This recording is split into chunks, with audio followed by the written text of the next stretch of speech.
If everybody can already move to the groups, make sure there is like an equal amount of people in all of the groups, that would be great. Okay, we are still missing some people for group number 1, so maybe people that are in that group might want to join this group as well. Ah, great, I see some movements. Perfect. Okay, then without further ado, let's get started, shall we?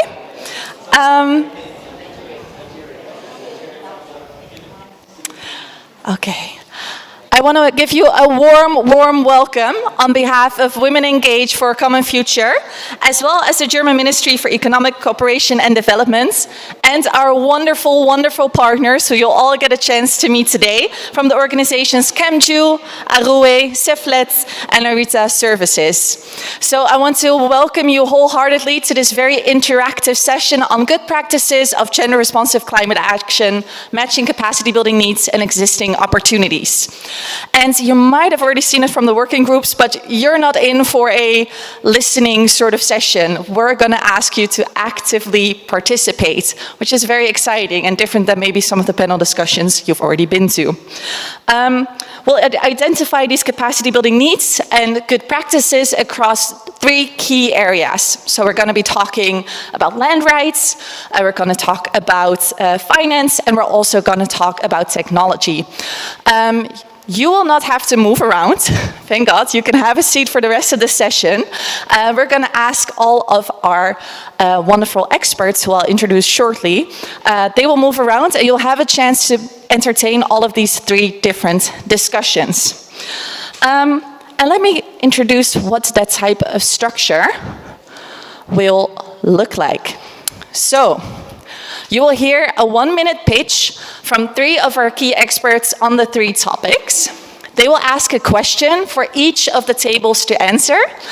Then the 6 experts will join, like you're sitting now. You're already sitting in your first group discussion, and they will lead a discussion on their topic. And after 10 minutes, and I mean 10 minutes quite sharp, the group experts will move, and you will start in your next round of discussions. Does everybody get the drill? Can I get a yes? Can I get a sort of wave? Yes. Great, great, great, great, great. Loving the energy. All right. So, we'll start with watching a very inspiring first video that was made last year during our Gender Just Climate Solutions Awards ceremony. And you'll hear a couple of topics that we're going to be discussing today as well. So, talking about ancestral knowledge, technology, representation, funding for upscaling. You'll see it in this next video. So I'll kindly ask our technical staff to play the video that should have been shared with you. I think I'll create a magic to make them understand that, hey, here your superheroes are. For women, you know?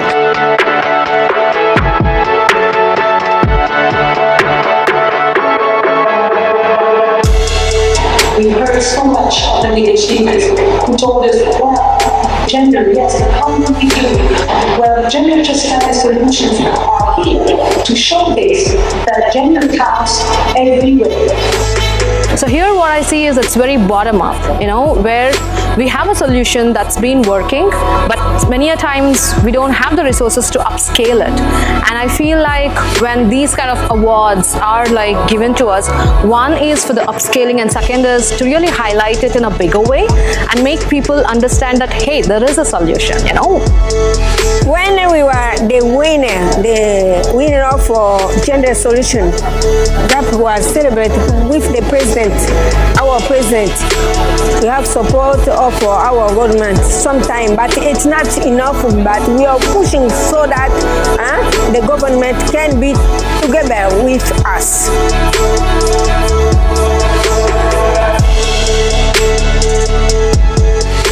It's very important for the indigenous people, especially women, who interact with their natural resources so much for a lot of daily activities, to make the focus points and then understand from them that what are the changes, you know, it's related to climate, and use those indicators and then prepare the policies.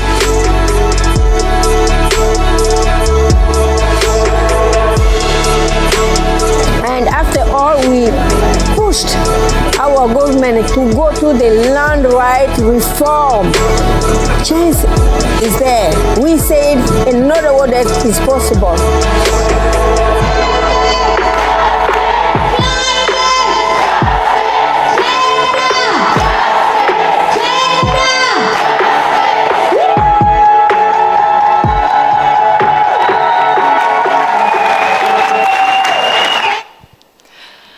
Okay. Applause is very, very welcome. Yes.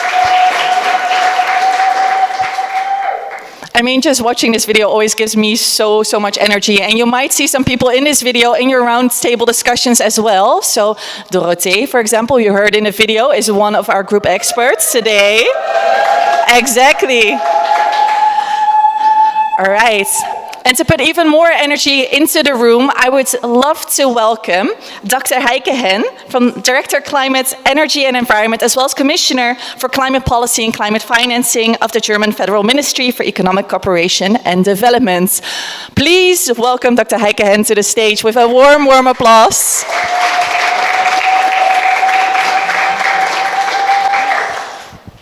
Thank you so much. I try to do my best not to really make the energy level collapse, as I'm really happy to be here with all of you in this innovative setting.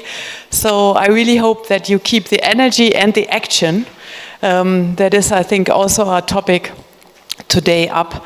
So I'm really happy to represent the German government here and to see so many different people in the room that will share their experience on key issues for really inclusive feminist climate action. And I can say that the German government follows feminist development policy. So we really look at key elements. We are thinking about rights, about representation and resources that are key really to make an inclusive change in the climate arena and beyond, of course, in development for nature. Today is Nature Day, so I want to celebrate that as well. And I think the topics that you have on the agenda today are really at the heart of the rights, resources and representation debate. So land rights are really key. If we want to have inclusive development specifically for marginalized and vulnerable groups. So we strongly support so many programs in this area, and the innovative solutions, but also the examples where in different countries maybe different people were successful in approaches to counter the challenges and obstacles that women but other marginalized groups face. I think this can be really empowering today. On climate finance, we try to achieve 90% of really of all our programming that has gender-focused approaches. So when our female minister came in, that was like one of her first objectives.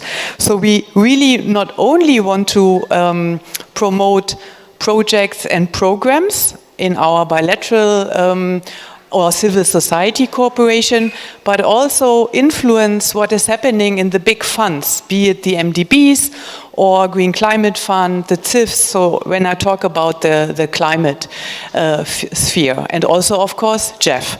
So it is about leadership in these funds. So with Mafalda Duarte, that was something to rally around, but also really structural recognition of, as I said, rights, representation, and resources that we need. And on technology, we also want to promote something that is maybe for many counterintuitive, really access to technology, access also to private sector support, really new partnerships that help different marginalized groups, that help indigenous but also women groups, youth groups, make progress faster and show the capabilities that are there and that so often lack the means to produce the change that you all can bring into this world and that we so desperately need. So happy to be in this room today and to profit from the exchange on the tables. And thank you so much for having me.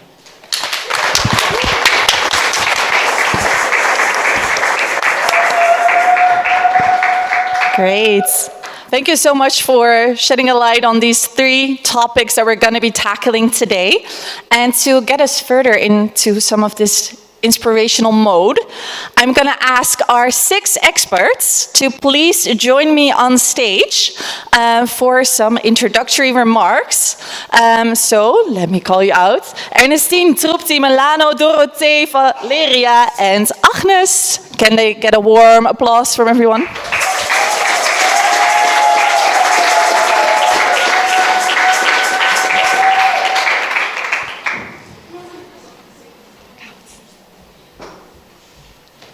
Great, thank you. All right, so these are your 6 experts for the discussions today. And on the 3 topics, we'll have a couple of pitches. So first, let me give the floor to dear Ernestine to talk about how your organization has been able to implement climate action in a gender-just way, tackling specifically the topics of land rights and climate decision-making. So maybe please stand up, give your 1-minute pitch, and we'll get going. All right. Thank you, Rebecca. Thank you, our beautiful audience. My name is Savizom Ernestine Lekeki, and I'm from the Northwest region of Cameroon, and I'm with the civil society Cameroon Gender and Environment Watch, where we work with over 80,000 women in the forest communities of the Bamenda Western Highlands.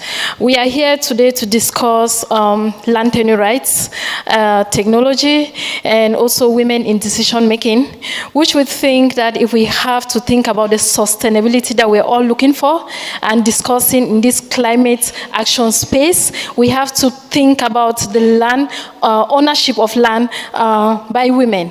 In our context, our women are working in the farmlands. The primary occupation is agriculture, and most often we question how sustainable this is if they cannot own land. We also look into how women are represented in decision-making bodies, both locally and nationally.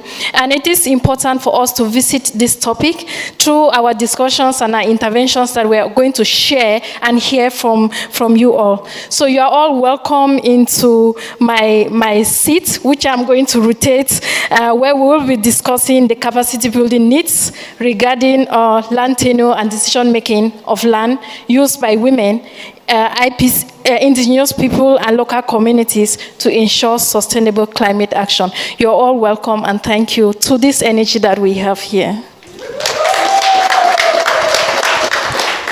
Great. Thank you so much, Ernestine. And then our next presenter is Agnes. Please take the stage. Give her an applause. Thank you so much, Rebecca. Good morning, everyone. My name is Agnes once again, and I work with Action for Rural Women's Empowerment, but I'll call it ARUE. So we work with the rural women in Uganda, and majorly we are trying to build a decentralized, community-based energy model, a model that can really bring women at the forefront. And so we are trying to build women-led cooperatives to see that women have really opportunities to participate in producing sustainable, affordable, and reliable energy. And we have gone through a series of capacity building, trying to empower the women in production, but also operations and installation. But what we have seen happening is that because of the culturally structured norms, and I'm glad that she has mentioned, the women face a lot of challenges, and one of the biggest one is access to climate, gender climate financing. The fact that also the women in Uganda cannot access land, they do not own assets, it is very, very difficult for them to have access to first of all to grants, because they are rural women, accessing the grants is very difficult, and the opportunities probably that are there are loans. Because women do not have access to land, they cannot have collateral to have this, to have the loans. But second, the loans are really having high costs, interest. And so it's very difficult for them to have, the loans. And so they are trying to really, struggling to upscale the technologies, and they are local solutions. And so they want to have flexible, grants. They want to have loans that are centered to their needs. They want to have loans that are long-term. And so in this, today in our groups, we are going to be tackling also issues to do with the financing, and we are going to be asking, what are the capacity building needs of financial institutions to ensure gender-responsive climate finance, including an understanding of structural barriers for women's access to finance. So I welcome you to the discussion during the tables. Thank you so much. Great. Right. Thank you so much, Agnes. And there was already a hint to our next topic, which is technology. So give a warm welcome to Trupti Jain. Hello. Yeah, I'm Trupti Jain. I'm based in Gujarat, part of India, and my climate technology, Bhungrus, we are working not only in India, but we have successfully piloted in Vietnam, Ghana, Bangladesh, and Rwanda, and working with nearly 125,000 farmers, and also we have trained 2,000 plus women climate leaders. Today, I stand before you to shed lights on innovative solutions that not only addresses the climate change challenges, but also contributes significantly to breaking down the structural barriers to gender equality in technology. I bring your attention to a remarkable initiative known as Bhungru. Bhungru, a sustainable water management technology, exemplifies the potential of climate action to empower women and enhance their role in technology development and applications. These indigenous systems originated from India effectively harvest rainwaters during the monsoons and store it underground. So by preventing the waterlogging and recharging groundwater, Bhungru not only mitigates the impact of climate change, but also transforms the lives of the women in rural areas. So now let's dwell into the capacity building needs of the climate action implementing agencies to overcome structural barriers to gender equality in climate technology. Firstly, this agency must prioritize the education and training programs that empower the women with the necessary skills. Secondly, mentorship and networking opportunities plays a crucial role. And thirdly, acknowledging and learning from the successful initiatives like Bhungru is paramount. By studying such good practices, we gain insight into the intersections of the climate change, technology, and gender equality. So, in conclusion, today on my tables, we will more discuss basically on the capacity building needs of the climate actions, which is implementing agencies involve investing in education, mentoring, and learning from the successful models like Bhungru climate technology. So, welcome all of you, and thank you for giving me this opportunity. Thank you. Great. All right, thank you all so much. And we'll get right into the action of it, shall we?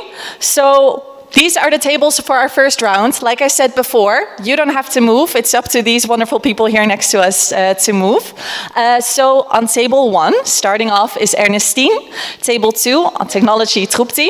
Then we have on climate finance, Milano as well, to our right, from WCF Georgia. Table 4, land rights and decision making, led by Dorothee, who you already saw in the video as well.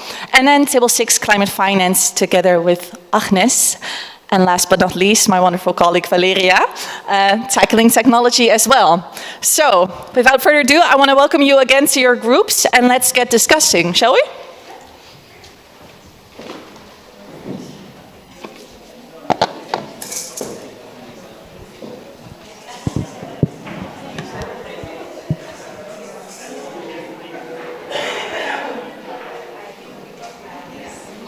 Hello.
All right, we have 1 minute left, 1 minute left. Wrap up your conversations, take those notes.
Okay.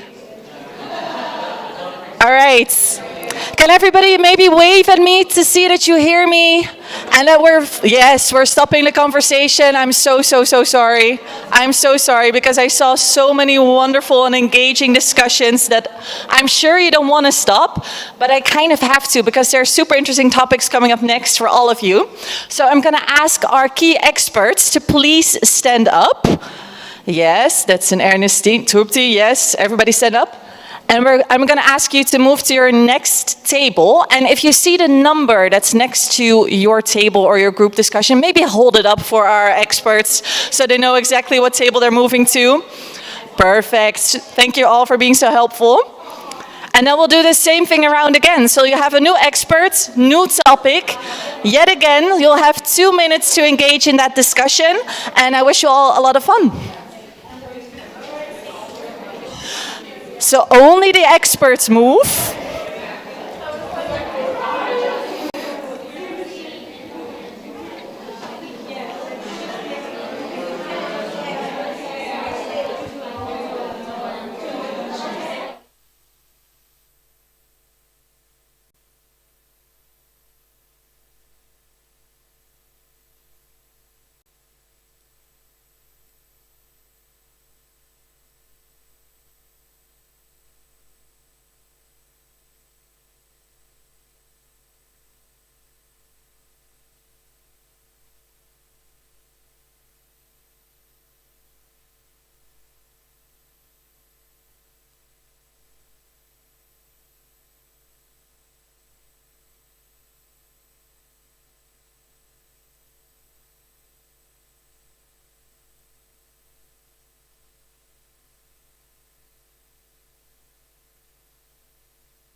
Sorry to break it up. Can my experts of the conversation please stand up to make sure we stop talking? I know we need a minute more, we need hours more. Hours more on these discussions. Okay, but the next discussions will be equally exciting, I promise you. So don't fear. I'll ask my experts to please move to the next table. So Trupti, please to table 1. Milano to table 2. Then Ernestine to table 3. Table 4, Valeria. Agnes, table 5. And Dorothee, table 6. And I thank you very much for holding up the numbers to ensure that everybody sits in the right place. I see Valeria looking questioning. You're at table 4, my dear. Great. Okay, you have again 10 minutes for your next discussion.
Okay, final thoughts to be shared in the next 1 minute. We only have 1 minute left.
Okay, let me try the waving method again to see if other people are ready to move on to the next section of the event. I see not a lot of hands going up yet. Yes, ready? Are we all ready?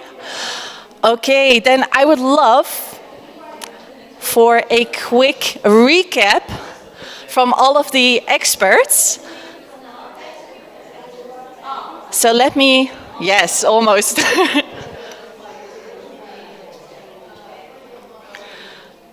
Okay. Great.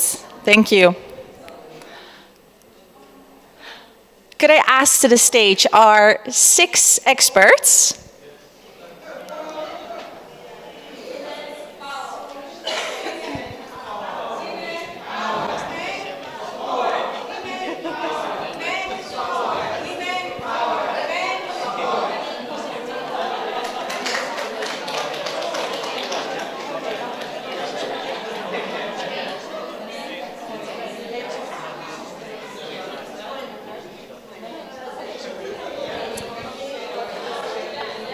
Okay, thank you. 6 of us join us on the stage. Yes, dear Dorothee, also make it to the stage. Perfect. Agnes, I see you are busily typing up your final notes, but I kind of need you here on stage to share all of your reflections to the entire group.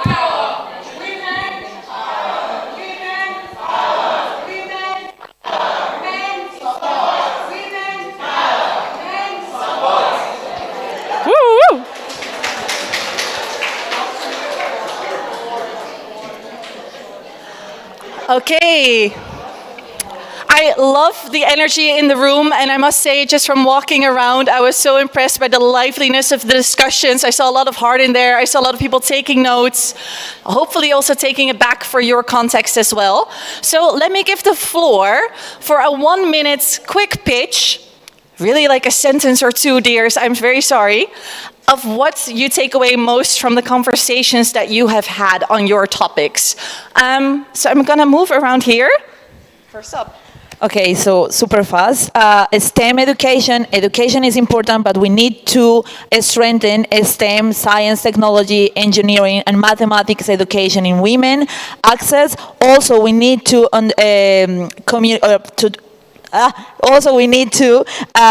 seeing women not only as the final users of technology, but also part of the solution. And that means being the inventor, the scientists, and the persons that also create technology.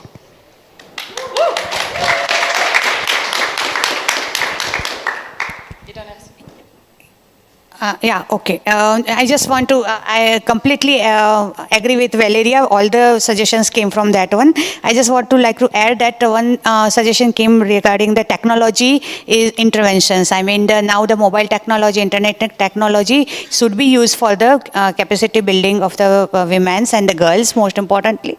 And we need to focus more on the study tool or education tools as sharing of the knowledges.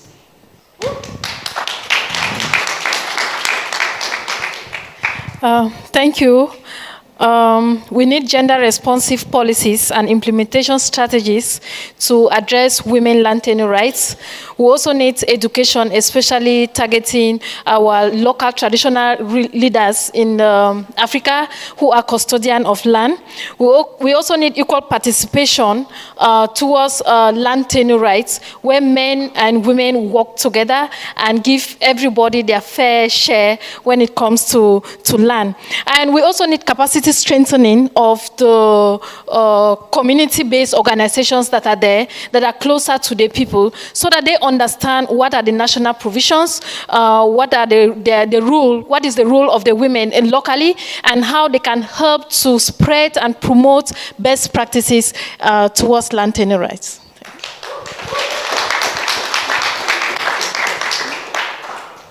Thank you so much. One word, women power.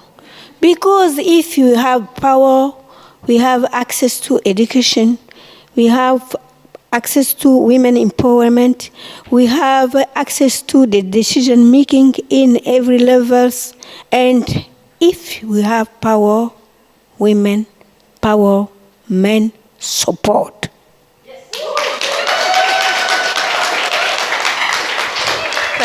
Thank you so very much.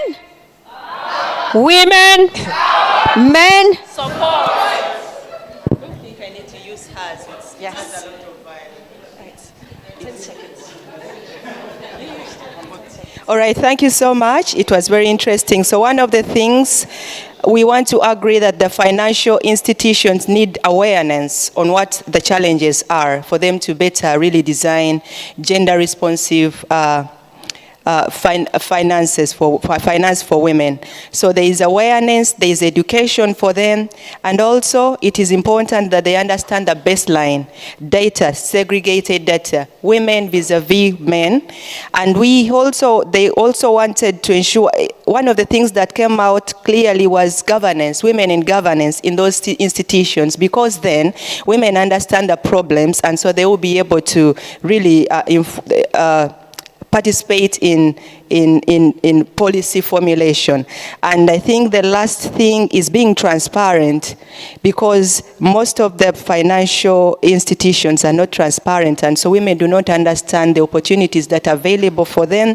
And the last one, because it's really, it's financial literacy. Women need financial literacy, because even filling a form or access to a grant, they really want to understand what the criteria is for them to be able to participate in accessing finances. Yes. Thank you, everyone. To elaborate on this very fast, like financial institutions need to understand they have to support financial literacy of women, and also they have to be educated also over their social responsibilities, and they have to decrease the interest rate of loans. Thank you all so much. And now for our final closing words, I would love to welcome to the stage René van Hel, Director Inclusive Green Growth of the Ministry of Foreign Affairs from the Netherlands. Give him a warm welcome.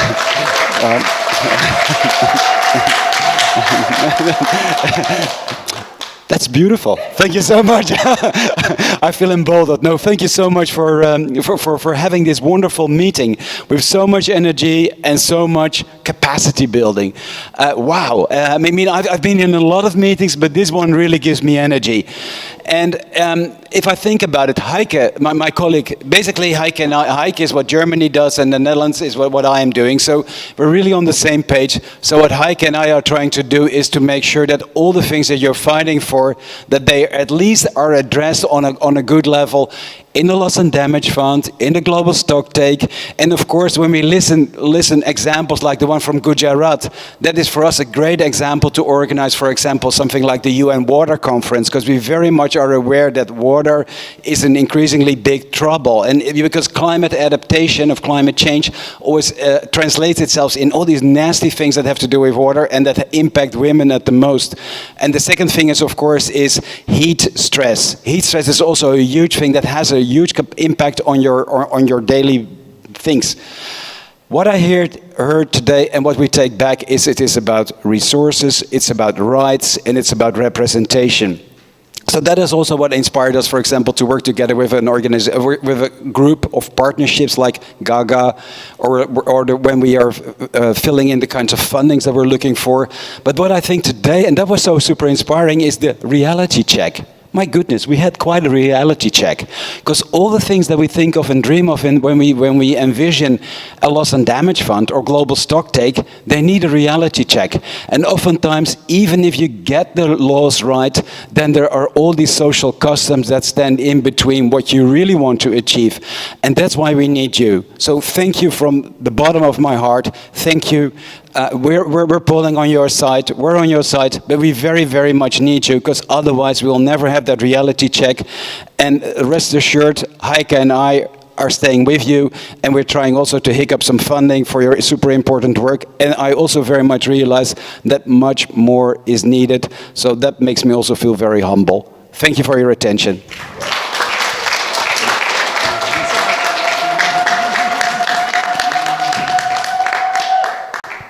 Thank you so much for those wonderful closing remarks, and maybe a final round of applause for our wonderful experts here on stage.